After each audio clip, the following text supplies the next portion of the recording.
کربلا میں تو انتہا ہو گئی، لیکن بعد میں بھی آل پیغمبر کو سکھ سے نہیں بیٹھنے دیا گیا، ان کو تکلیفوں سے، اذیتوں سے، مشکلوں سے دوچار کیا گیا۔ حضرت امام زین العابدین واقعہ کربلا کے چشمدید گواہ ہیں۔ پھر کوفہ کے اندر اور کوفہ سے دمشق تک، اور میں کہتا ہوں کہ اگر ایک ایک واقعہ کو دیکھو، ایک سے بڑھ کر ایک واقعہ دردناک ہے۔ جب یہ تاراج قافلہ، لٹا ہوا قافلہ مدینہ المنورہ میں داخل ہوتا ہے، اور یہ خبر پہلے پہنچ گئی کہ وہ لٹا ہوا قافلہ مدینہ المنورہ میں داخل ہو رہا ہے، تو تمام اہل مدینہ گھروں سے باہر، حتیٰ کہ مخدرات بھی، خواتین بھی گھروں سے باہر نکل آئیں۔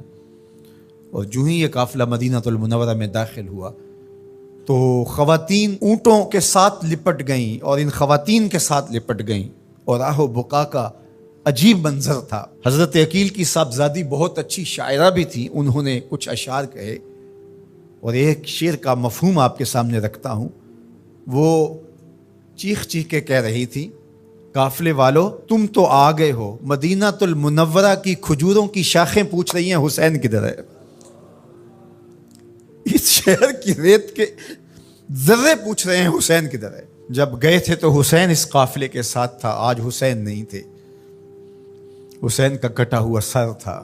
کیا آنسو برسے ہوں گے اور کیا کیفیت ہوئی ہوگی اس وقت جب یہ قافلہ مدینہ المنورہ پہنچا، اور پھر سیدھا حضور کے روضے پہ، اپنے نانا کے حضور، اپنا دکھڑا جب انہوں نے پیش کیا۔ لفظوں میں وہ زندگی اور جان نہیں ہے کہ اس کیفیت کو بیان کیا جا سکے۔ جب یہ خانمہ برباد، یہ لٹے ہوئے تاراج لوگ جو اپنا سب کچھ کربلا کی ریت کے سپرد کر آئے تھے،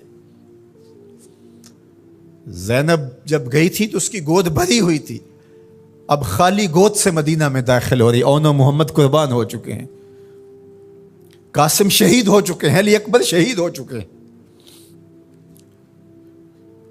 زہرا پاک کے گل پارے شہید ہو چکے ہیں، ان کا خون کربلا کی ریت میں جذب ہو چکا ہے۔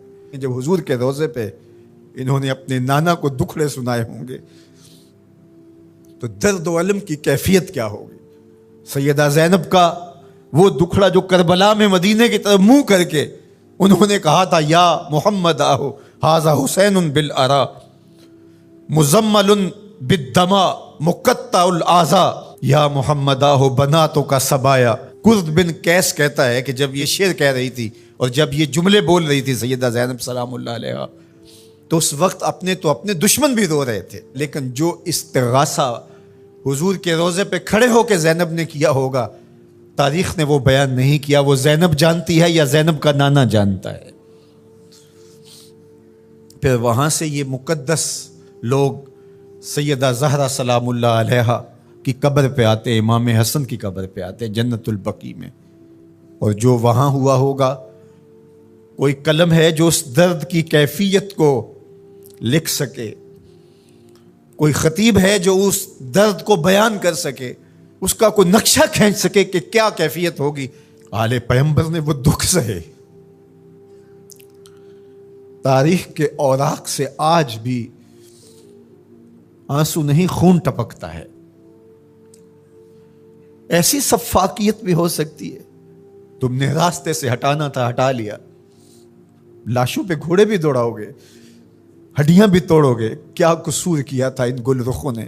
میرے تو حضور نے کہا تھا اذکرکم اللہ فی اہل بیتی، میں تمہیں اپنے اہل بیت کے بارے میں اللہ سے ڈراتا ہوں، میرے اہل بیت کے بارے میں کوتاہی کا ارتکاب نہ کرنا، میرے اہل بیت کے بارے میں معاملے کی حساسیت کو سمجھنا۔ اذکرکم اللہ فی اہل بیتی 3 مرتبہ حج کے موقع پر میرے حضور نے کہا تھا کہ میں اپنے اہل بیت کے بارے تمہیں اللہ سے ڈراتا ہوں، اپنے اہل بیت کے بارے تمہیں اللہ سے ڈراتا ہوں۔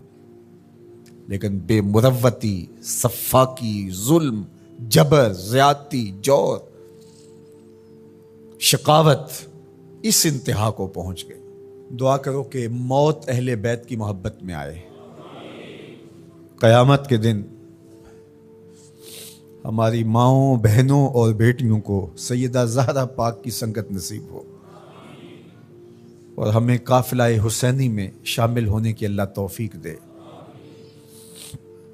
جوانان جنت کے سردار امام حسین ہیں تو ان سے تو بنا کے رکھنی پڑے گی، پھر جنت تو تبھی نصیب ہوگی۔ جنت کے جوانوں کے سردار ہیں امام حسین رضی اللہ تعالیٰ عنہ، اور ان کی محبت دین قرار پایا، ان کی محبت سکھائی گئی، ان کی محبت کی ترغیب دی گئی۔